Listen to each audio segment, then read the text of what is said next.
Good morning students, Rajni ma'am commerce class में आपका स्वागत है। स्टूडेंट्स, हमने आपको 2 वीडियो सेंड किए थे इससे पहले, जिसमें हमने अकाउंटिंग फॉर शेयर कैपिटल का बेसिक कॉन्सेप्ट बताया था।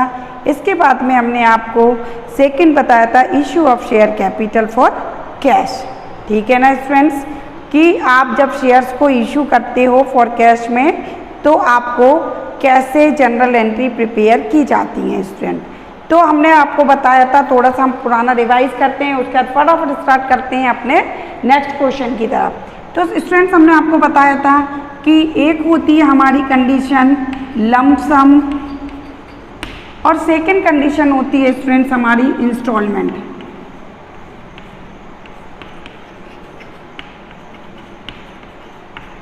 ठीक है ना स्टूडेंट्स, तो हमने आपको 2 कंडीशन के बारे में बताया था, फर्स्ट लंप सम, सेकेंड इंस्टॉलमेंट। उसको भी आइडेंटिफाई करना बताया था कि भाई इंस्टॉलमेंट में पेमेंट कब करना है आपको और लंप सम में कब करना है। तो हमने आपको बताया था कि इंस्टॉलमेंट में payment first, second, third, fourth. ठीक है स्टूडेंट, तो हमने आपको बताया था कि हमें इंस्टॉलमेंट में पेमेंट कैसे करेंगे। फर्स्ट इंस्टॉलमेंट का नेम हो गया जैसे एप्लीकेशन, सेकेंड इंस्टॉलमेंट का नेम हो गया अलॉटमेंट, थर्ड का हो गया फर्स्ट कॉल और सेकंड का हो गया सेकंड कॉल। ठीक है स्टूडेंट, और क्या बताया था हमने, फॉर एग्जांपल कि 10,000 आपके शेयर्स थे, 10 रुपीज़ ईच थे। तो हमने बताया था कि कंपनी जो है वो ये 10 रुपीज़ आपसे एक साथ नहीं लेगी, इंस्टॉलमेंट में लेगी। इंस्टॉलमेंट मतलब कि सपोज इसमें से 10 रुपीज़ जो है उसमें से 2 रुपीज़ आपको एप्लीकेशन के साथ प्रोवाइड करना है, 3 रुपीज़ आपको अलॉटमेंट के साथ में, 2 फर्स्ट कॉल के साथ में, 3 सेकंड कॉल के साथ में। तो टोटल आपको 10 रुपीज़ कंपनी को इंस्टॉलमेंट में सेंड करना है।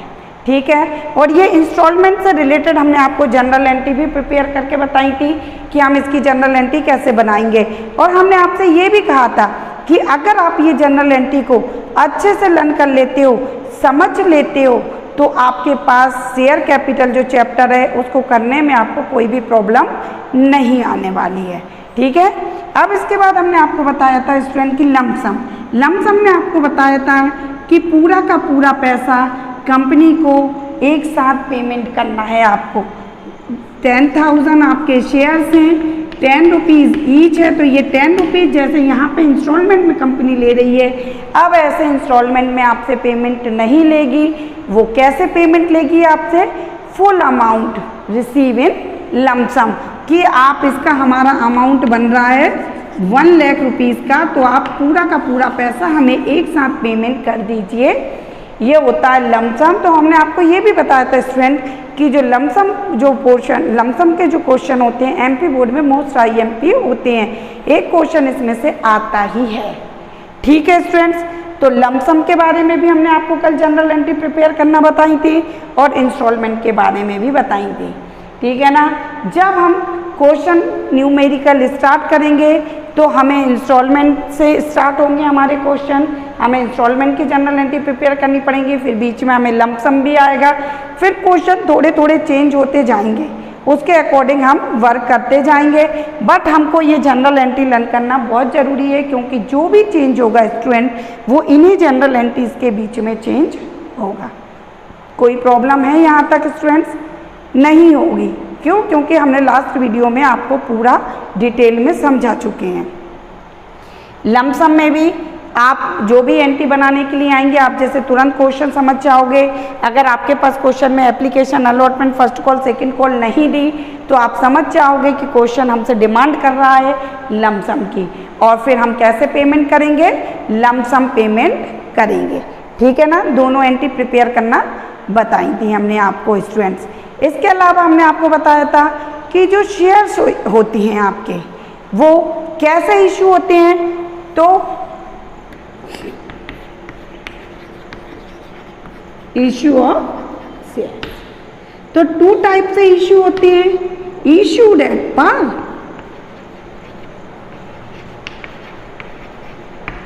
और issued at premium.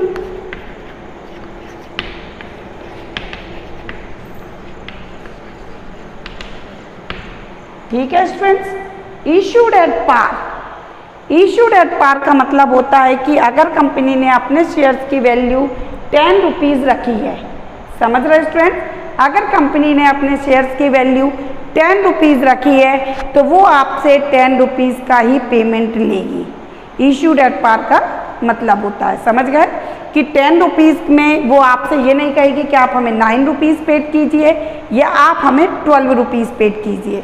At par का मतलब होता है जितने शेयर्स की फेस वैल्यू है,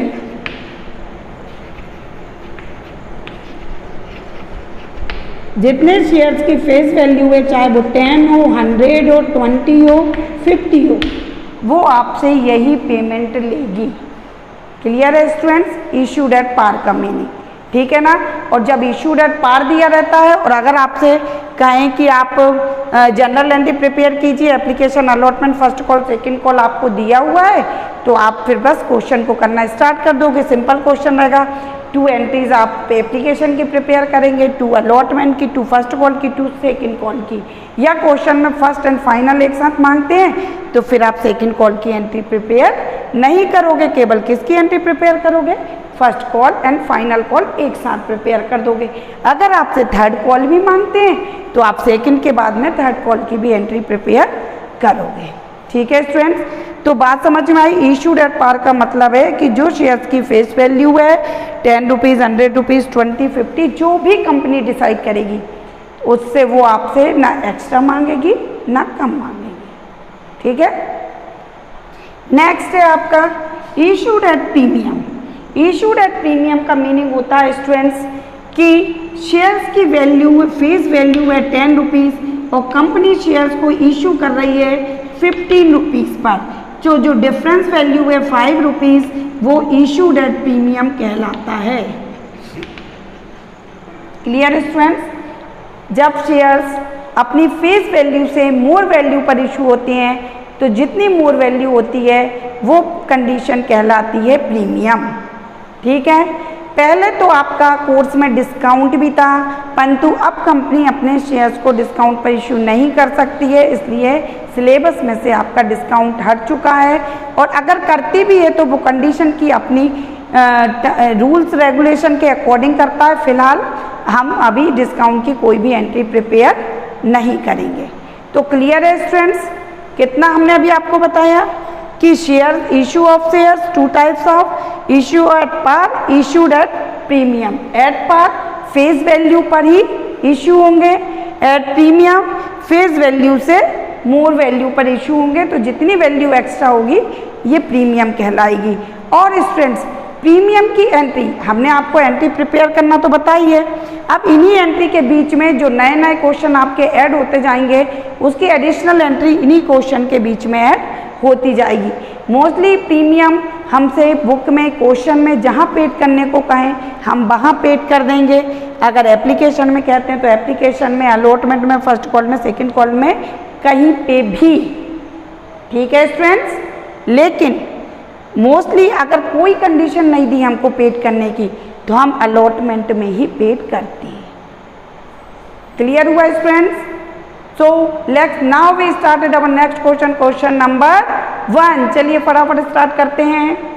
क्वेश्चन नंबर 1 है, Anees limited issued 30,000 equity shares of 100 rupees each, payable on 30 on application, 50 on allotment, 20 on first and final call. All money was duly received. Record these transactions in the journal of company.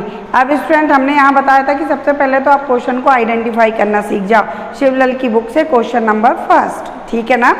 तो हम यहाँ पे सबसे पहले तो question को identify करना सीखे स्टूडेंट। कैसे सीखे कि भाई अनीस लिमिटेड है, उसके पास में कितने शेयर्स हैं, 30,000 शेयर्स हैं, 100 ईच है। तो अगर ये 30,000 इंटू 100, अगर हमसे ये 30 लाख रुपीस के बारे में कोई इन्फॉर्मेशन नहीं देता, कैसे कि इस 100 रुपीज़ का वो कहता कि लमसम पेमेंट कीजिए, तो हम समझ जाते कि ये तो लमसम है, इसमें तो हमें equity bank account debit to equity share holder और equity share holder account debit to bank वाली एंट्री प्रिपेयर करनी है। बट यहाँ पे हमको क्लियर दिया हुआ है, क्या दिया हुआ है, 30 ऑन एप्लीकेशन, 50 ऑन अलॉटमेंट। क्या दिया हुआ है हमको, इसको डिवाइड कर दिया उन 100 रुपीज़ को, 30 on application, 50 on allotment, 20 on first call. ठीक है, तो हमको 100 रुपीज़ के बारे में उन्होंने इंस्टॉलमेंट बना दी, तो हम समझ गए कि ये इंस्टॉलमेंट वाले हैं, मतलब bank account debit to share application, सारी इंस्टॉलमेंट की 2 एंट्रीज प्रिपेयर की जाएंगी। तो स्टूडेंट्स हम स्टार्ट करते हैं अपना क्वेश्चन। सबसे पहले एप्लीकेशन, यहाँ पे डेट वाला कॉलम दिया हुआ है स्टूडेंट, आपको क्या दिया हुआ है, डेट वाला कॉलम दिया हुआ है, बट यहाँ पे हमको क्वेश्चन में कोई डेट नहीं दी हुई है, तो हम उसको सीरियल, यहाँ पे आपको डेट वाला कॉलम दिया हुआ है स्टूडेंट, बट क्वेश्चन में हमको कोई डेट नहीं दी है, इसलिए हम सीरियल नंबर करके 1 2 3 भी लिख सकते हैं। ठीक है स्टूडेंट, तो देखिए हमने जर्नल एंट्री बनाना स्टार्ट की हमारी, बैंक अकाउंट डेबिट टू, क्या आप लोग लर्न कर चुके हो, अगर क्वेश्चन के नेम के आगे इक्विटी या प्रेफरेंस वर्ड का यूज़ करा है तो हम भी करेंगे, इन्होंने इक्विटी शेयर किया हुआ है तो हम भी करेंगे।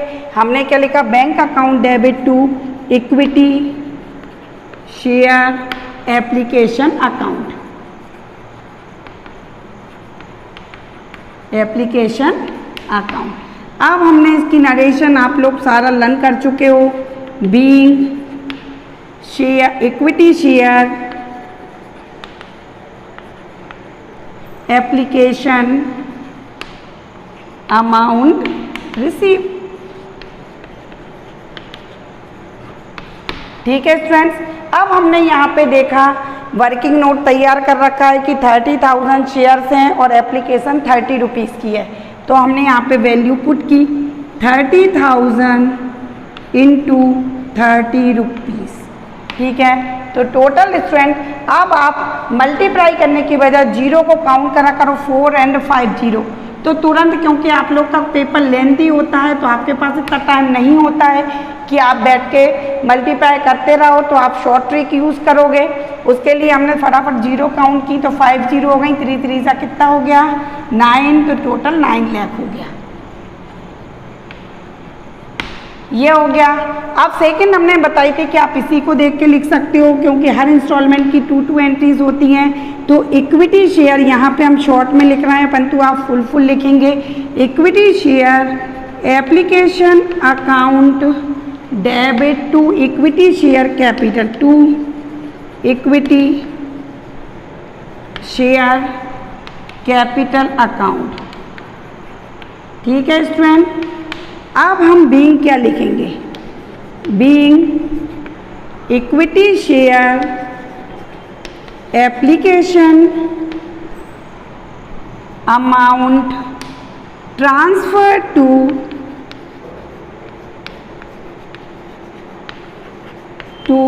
Equity share capital account, equity share capital account. आप लोगों ने अगर स्टूडेंट्स लर्न नहीं किए हैं तो फटाफट लर्न कर लीजिए। ठीक है ना, अब सेम अमाउंट पुट होगी यहाँ पे भी, एप्लीकेशन का अमाउंट कितना रिसीव करा था 9 लाख, किसी को कहाँ ट्रांसफ़र कर दिया, इक्विटी शेयर कैपिटल अकाउंट में ट्रांसफ़र कर दिया, तो हमारी एप्लीकेशन की 2 एंट्रीज प्रिपेयर हो गई हैं। अब हम इसके बाद में किसकी बनाएंगे, अलॉटमेंट की, तो सेम वही process, equity share allotment account debit to equity share capital account. अब स्टूडेंट यहाँ पे देखिए अलॉटमेंट कितने रुपीज़ का है, हमने यहाँ देखा 50 रुपीज़ का है, तो हमने 30,000 इंटू 50 कर दिया, तो कितना हो गया, फिर से जीरो काउंट कर लीजिए, 5 0, 1 2 3 4 5, और 5 3 का कितना हो गया 15, तो कितना हो गया 1 लाख 15 लाख हो गया। ठीक है, ये हो गया। अब इसकी नरेशन क्या है, क्योंकि अलॉटमेंट की तो अभी हमने डिमांड की है, तो हमने लिखा being share allotment amount due, अभी रिसीव थोड़ी करा है। अब इसके बाद में स्टूडेंट्स हमने बैंक की प्रिपेयर की, अब पैसा मिलेगा हमको कंपनी को। Bank account debit to equity share allotment account being equity share allotment amount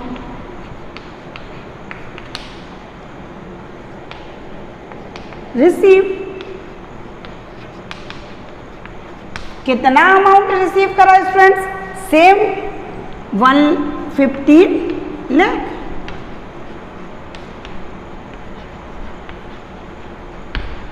ये हो गया स्टूडेंट्स। अब इसके बाद में क्वेश्चन में हमसे क्या कहा गया है? 21st एंड शायद फाइनल कॉल भी है, हाँ 20 रुपीज़ की जो है फर्स्ट एंड फाइनल कॉल एक साथ डिमांड की है कंपनी ने, ठीक है ना। तो अब हम क्या करते हैं, लास्ट वाली एंट्री एप्लीकेशन बन चुकी है, अलॉटमेंट बन चुकी, केवल हमको क्या शो करना है? फर्स्ट एंड फाइनल कॉल एक साथ शो करना है। देखिए फ्रेंड्स, स्पेस कम होने के कारण हम साइड में लिख रहे हैं, आप लोग कॉपी में नीचे सीक्वेंस से ही लिखते जाएंगे। तो हमारी नेक्स्ट एंट्री क्या है? Equity share first and final call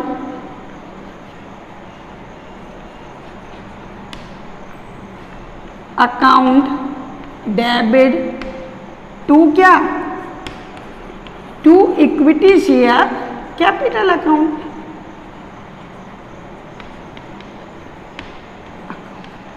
ठीक है स्टूडेंट्स, नरेशन क्या बन गई? अभी अमाउंट ड्यू है, तो equity share first and final calls amount due. अब कितने का है first and final call? 30,000 into 20, same यही 1 2 3 4 5 6 लाख। अब इसी का स्टूडेंट्स हमने बैंक प्रिपेयर किया, bank account debit to equity share first and final calls account being equity share first and final calls amount receive.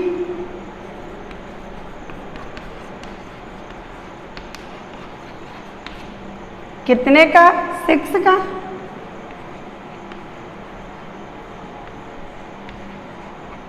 इसके बाद स्टूडेंट हम टोटल लगा देते हैं, ठीक है।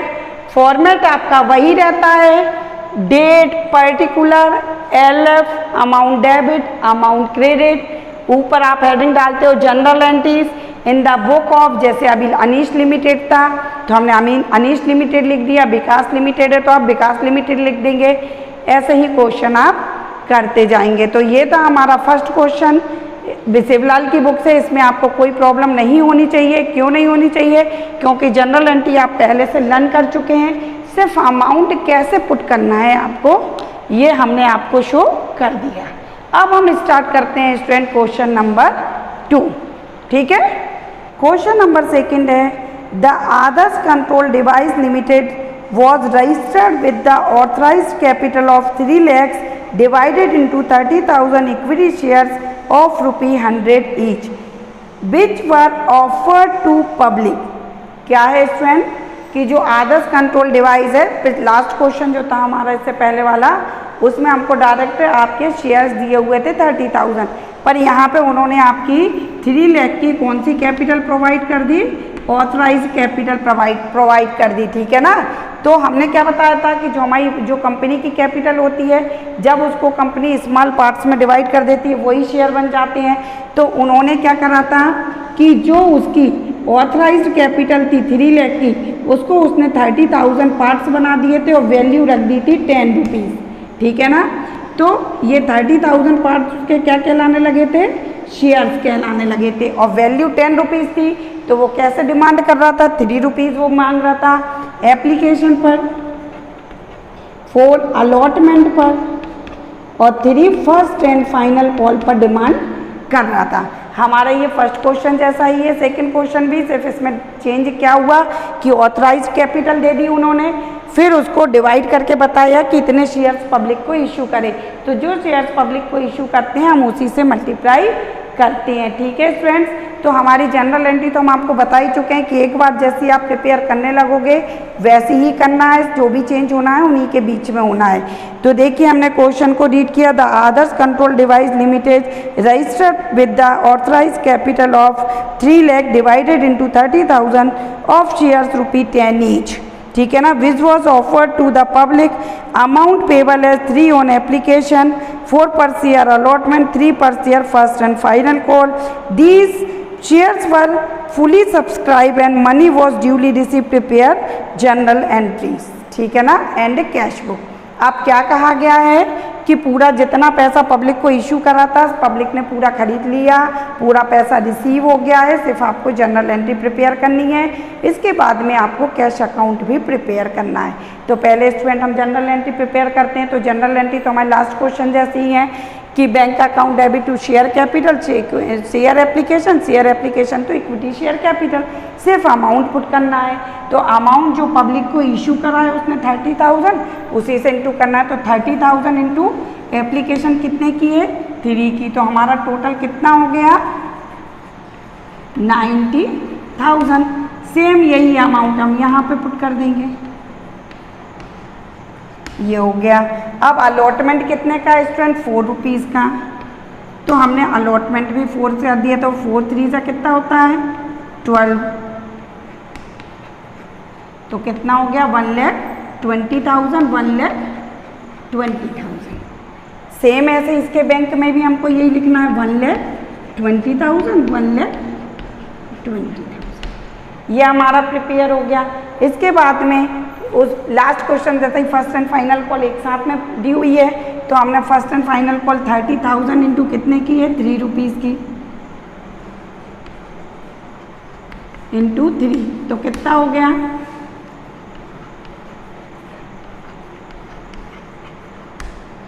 90,000 टोटल। क्वेश्चन हमारा complete. If any doubt anyone, अगर हो तो आप लोग मुझे मैसेज कर सकते हैं, ठीक है, तो मैं आपके डाउट क्लियर कर दूंगी, ठीक है। इसके बाद स्टूडेंट्स अब हमको प्रिपेयर करना है कैश अकाउंट, ठीक है। तो अब हम प्रिपेयर करते हैं कैश अकाउंट। अब लेकिन स्टूडेंट यहाँ पे एक समझने वाली बात है कि हम लास्ट ईयर भी प्रिपेयर करते थे, कैश अकाउंट प्रिपेयर करते थे, लेज़र में करते थे कि नहीं। तो हम उसमें क्या होता था कि जो भी जनरल एंट्री होती थी जो कैश से रिलेटेड होती थी वही हमारी कैश अकाउंट में ट्रांसफ़र होती थी। अब हम यहाँ देखते हैं कि कौन कैश या बैंक, सेम बात है। तो हम यहाँ पे ये देखते हैं कि कौन कौन सी एंट्री हमारी कैश से रिलेटेड है।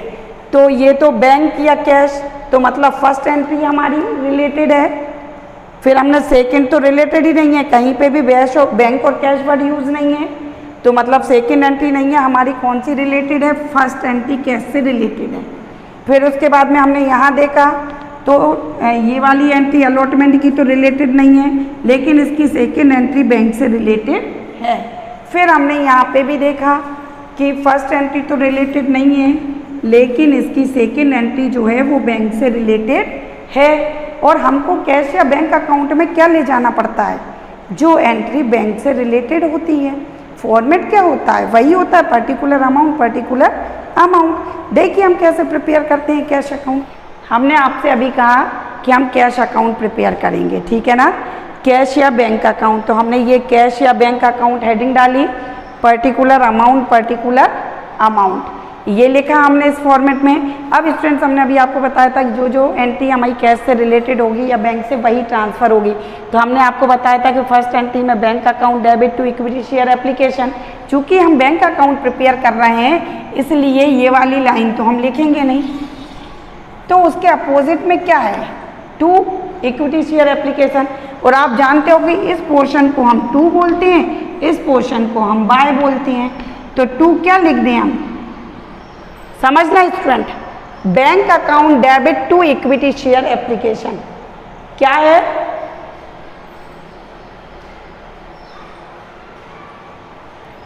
Bank account debit to equity share application.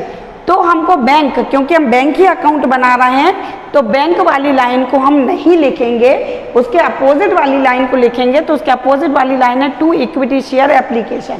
मान लो आप इक्विटी शेयर एप्लीकेशन अकाउंट बना रहे होते तो फिर आप ये लाइन नहीं लिखकर लिखते बाय बैंक अकाउंट, ठीक है ना। तो अभी हम क्या लिखेंगे, to equity share application, equity share application account. कितना अमाउंट है, 90 लाख।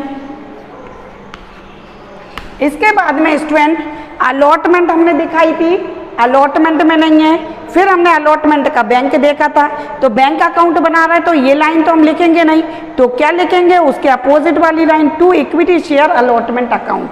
तो हमने क्या लिखा, to equity share allotment account. अब अलॉटमेंट का अमाउंट कितना है स्टूडेंट, 1,20,000। आपको समझाने के लिए स्टूडेंट हमने बोर्ड रफ नहीं किया और यहीं के यहीं कि आप देखते जाओगे कि कैसे एंट्री प्रिपेयर करते हैं, ठीक है। अब उसके बाद में हमारा एप्लीकेशन भी हो गई, अलॉटमेंट भी हो गई। हमें मालूम है स्टूडेंट, इतना तो हम कॉमन सेंस रखते हैं कि एप्लीकेशन के एंट्री में जब बनाते हैं तो उसमें बैंक आता है, अलॉटमेंट बनाते हैं तो उसमें बैंक आता है, फर्स्ट कॉल फाइनल कॉल एक साथ बनी है तो उसमें बैंक आया है। तो केवल यहाँ पे जो एंट्री ट्रांसफ़र होनी है वो केवल एप्लीकेशन, अलॉटमेंट और फर्स्ट कॉल की होनी है। अब देखिए हमने आपको बताया था इक्विटी शेयर फर्स्ट कॉल लेंगे क्या, नहीं, क्या लेंगे जिसमें बैंक हो। और बैंक में भी क्या लेंगे, क्योंकि हम बैंक अकाउंट बना रहे हैं तो बैंक से रिलेटेड एंट्री तो नहीं लेंगे, हम उसके अपोजिट वाली लेंगे। तो अपोजिट क्या है, to equity share first and final call.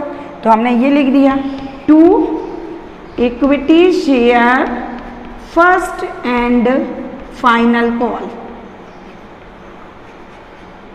अब कितने का है स्टूडेंट, 90,000 का, हमने ये लिख दिया। अब बाय साइड लिखने के लिए कुछ बचा क्या, नहीं बचा, नहीं है तो नहीं लिखेंगे। अब हमने इनका टोटल लगाया, 19 और 19 कितना हो गया, 1,80,000, 20 और 1 कितना हो गया, 3 लाख। तो ये टोटल हो गया 3 लाख। अब इसको कहाँ कर देंगे, बाय साइड अगर कुछ होता तो 3 लाख में से हम उसको माइनस करते, फिलहाल में कुछ नहीं है तो हम इस बैलेंस को क्या करेंगे, कैरी डाउन करेंगे आगे। तो बाय बैलेंस CD कितना अमाउंट, 3 लाख और टोटल हम क्या कर देंगे, 3 लाख। तो ये हमारा कैश या बैंक अकाउंट रेडी है, इसमें कोई प्रॉब्लम नहीं होती है स्टूडेंट्स। सिर्फ वही एंट्रीज हमको इसमें पुट करनी पड़ती हैं जो कैश या बैंक से रिलेटेड होती हैं।